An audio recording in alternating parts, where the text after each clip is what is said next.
Angel எழுத்துக்கறி நேயர்கள் வணக்கம். நான் உங்கள் அன்பு சோனா ஹரிதாஸ். நண்பர்களே, மல்டி விட்டமின், அதாவது உடலுக்கு தேவையான சக்திகளை கொண்டதுதான் மல்டி விட்டமின் சொல்றாங்க. இந்த மல்டி விட்டமின் உடம்பில் பல்வேறு வகையான சக்திகளை பிரிச்சு கொடுக்கும். உடல் ஆற்றல் இருக்கும், உடல் அற்புதமா வேலை செய்யும். உடல் இயங்கணும் அப்படின்னு சொன்னா பல்வேறு வகையான ஊட்டச்சத்துக்கள் நமக்கு தேவை. இந்த ஊட்டச்சத்துக்களை இப்ப நவீன மருத்துவ முறையிலும் சரி, சித்தா, ஆயுர்வேதா, யுனானி, ஹோமியோபதியிலும் சரி, நிறைய மருந்துகள் மாத்திரைகள் எல்லாம் கொடுக்குறாங்க, வரவேற்கத்தக்கது. ஆனா என்னுடைய தாத்தா பாட்டி, நம்முடைய முன்னோர்கள், தாத்தா பாட்டி, நம்முடைய முன்னோர்கள் எங்கேயா போனாங்க மல்டிவிட்டமினுக்காக? எங்கேயும் போக கிடையாது. அன்னைக்கு எங்க இருந்தது மருத்துவமனை? இல்ல. அன்னைக்கு இருந்தது எல்லாம், உங்களுக்கு தெரிஞ்சது எல்லாம் பாத்தீங்கன்னாக்க சித்த மருத்துவத்துல மூலிகைகள் தான். சித்த மருத்துவம் ஒரு உயிர் காக்கும் மருத்துவம். இந்த மூலிகைகள் எப்படி அவங்க கண்டுபிடிச்சாங்க, எப்படி அடையாளம் கண்டுபிடிச்சாங்க, அந்த மூலிகைகள் எப்படி மல்டி விட்டமின் இருக்கிறத கண்டுபிடிச்சாங்க அப்படின்ற எல்லா தகவலையும் இந்த வீடியோ பார்க்க போறோம். மல்டி விட்டமினுக்காக நாம இன்னைக்கு எடுக்கிற மூலிகை பார்த்தீங்கன்னாக்க தவசி முருங்கை. இது ஒரு முருங்கை இனத்தை சேர்ந்தது. தவசை முருங்கனாக்கா வெள்ளையா சின்னையா பூ இருக்கும். அதுவும் பார்த்தீங்கன்னாக்கா ரத்தம் சார்ந்த பிரச்சனைகள், அதுக்கப்புறம் பார்த்தீங்கன்னாக்கா நாய் கடிச்சிச்சு, பூனை கடிச்சிச்சு அப்படி சொன்னாக்கா அதுலேருந்து விஷத்தை முறிக்கிறதுக்கு, அதுக்கப்புறம் ரத்தம் கிளாட் ஆகாமல் இருக்கிறதுக்கு, ஹார்ட்டுக்கு ஒரு வீடியோக்கள் போட்டிருப்பேன். ஆனால் இன்னைக்கு பார்க்க போகிறது உடலுக்கு தேவையான அனைத்து வகையான சக்தியும் தரக்கூட ஒரு அற்புதமான மூலிகை. ஏங்க, உடலில் என்ன சக்தி கம்மியாக இருக்குது, குறைபாடாக இருக்குது அப்படின்னு ரொம்ப யோசிச்சுக்கிறீங்களா? யோசிக்க வேண்டாம். மருத்துவர்கள் கொடுக்குற மருந்து, மாத்திரைகள், டானிக்கைகள் எல்லாம் எடுத்துக்கோங்க. அதோடு சேர்த்து இப்போ நான் சொல்கிற இந்த மூலிகைகள் எடுத்தீங்கன்னா உங்கள் உடம்புக்கு தேவையான அனைத்து வகையான விட்டமினும் மல்டி விட்டமினும் கிடைக்குங்க. அதுதான் பார்த்தீங்கன்னா இந்த தவசி முருங்கை. இங்கே பாருங்க, நிறைய வச்சிருக்காரு. இது மூலிகை எங்கே இருக்குது அப்படின்னு சொன்னால், தாமரைப்பாக்கம் பக்கத்தில் பார்த்தீங்கன்னாக்க மதிப்புக்குரிய இயற்கை விவசாயி ஐயா ராமூர்த்தி ஐயா தோட்டத்தில், மூலிகை தோட்டத்தில் இருக்குது. இதை நான் நிறைய பார்த்துருக்கேன். இதுதான் பார்த்தீங்கன்னா ஒரிஜினல் தவசை முருங்கை, தவசி முருங்கை.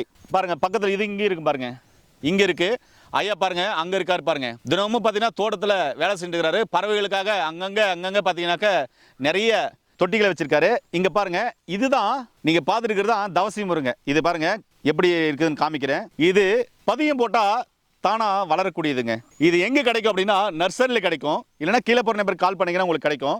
இந்த தவசி முருங்கையை நீங்கள் சாப்பிட்டு வந்தீங்க அப்படின்னு சொன்னால் உங்க உடம்புக்கு தேவையான அனைத்து வகையான விட்டமின் மினரலும் கிடைக்குங்க. இந்த மூலிகையே பால் குடை வாழை அப்படின்னு ஒரு அரிசி இருக்கு. என்னையா புதுசா என்னமோ சொல்லிட்டு இருக்க, இதெல்லாம் இருக்கான்னு கேக்குறீங்களா?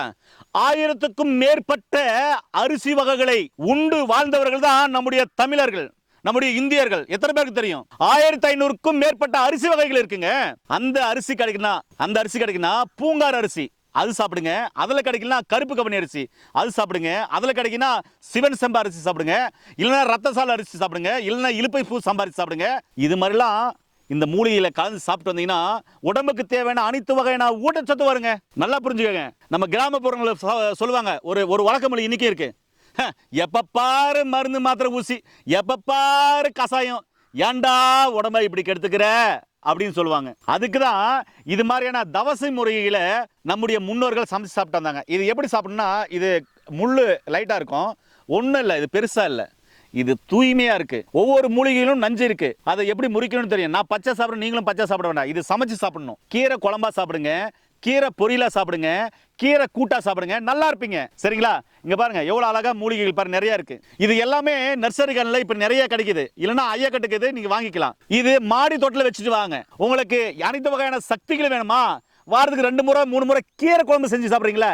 என்னென்னமோ கீரை எல்லாம் வந்துருச்சுங்க, இப்ப எல்லாம் டிஃப்ரெண்டா ஹைபிரிட்ல வந்துருச்சுங்க. ஏங்க அதை பார்த்தா ரொம்ப கஷ்டமா இருக்கு. நாமெல்லாம் சாப்பிட்ட கீரைகள் போயிருச்சு. பொன்னாங்கண்ணி கீரை சாப்பிட்டோம், நல்லா இருந்தோம், கண்ணு நல்லா இருந்துச்சு.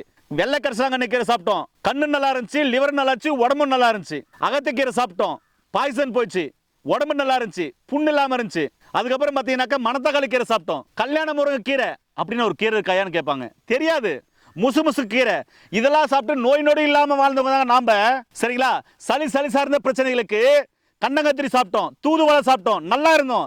இன்னைக்கு நம்ம நல்லாவே இல்லை. காரணம், நமக்கு எப்படி வாழ்றதுன்னு தெரியல. அனைத்து வகையான வைட்டமினுக்கும் அனைத்து வகையான ஊட்டச்சத்துக்கும் மல்டி விட்டமினா ஒரு அற்புதமான மூலிகை அப்படின்னு பார்த்தா தவசி முருங்கை. இதுதாங்க. இதை பாருங்க, இங்க பாருங்க, இது தவசி முருங்கை. இங்கிருந்து பறிச்ச இலை. இதை சூப்பரா இருக்கு. எப்படி தெரியுமா? இந்த வெள்ளரிக்காய் சாப்பிட்டா எப்படி இருக்கும், தோலோட, அந்த டேஸ்ட்ல அருமையா இருக்கு, சூப்பரா இருக்கு. அவ்வளவுதான். இது மாதிரி சாப்பிட்டு வந்தோம்னா எல்லா வகையான சக்தி கிடைக்குங்க. இன்னைக்கு சின்ன குழந்தையிலிருந்து பெரியவங்க வரையும் பார்த்தீங்கன்னா காலையில் எழுந்தோடனே நூடுல்ஸ் சாப்பிட்டு உடம்பே கெடுத்து வச்சிருக்கோம். காலையில் சாப்பிட எழுந்த உடனே இட்லி தோசை உடம்பே கெடுத்து வச்சிருக்கோம். மதியம் சப்பாத்தி பூரி பிரியாணி, நைட்ல சப்பாத்தி பூரி, பிரியாணி, நூடுல்ஸ், ஜங்க் ஃபுட்ல என்னென்ன வந்துச்சுங்க? என்னதுங்க?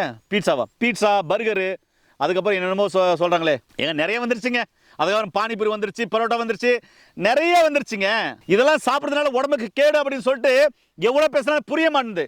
நீங்க என்ன தம்பி, நீங்க வேற நீங்க கத்துட்டே இது சாப்பிட்டா நான் நல்லா தானே இருக்கும், நல்லா தானே செய்யணுமா, அது நல்லா தான் ஹெல்த்தா இருக்குன்றாங்க.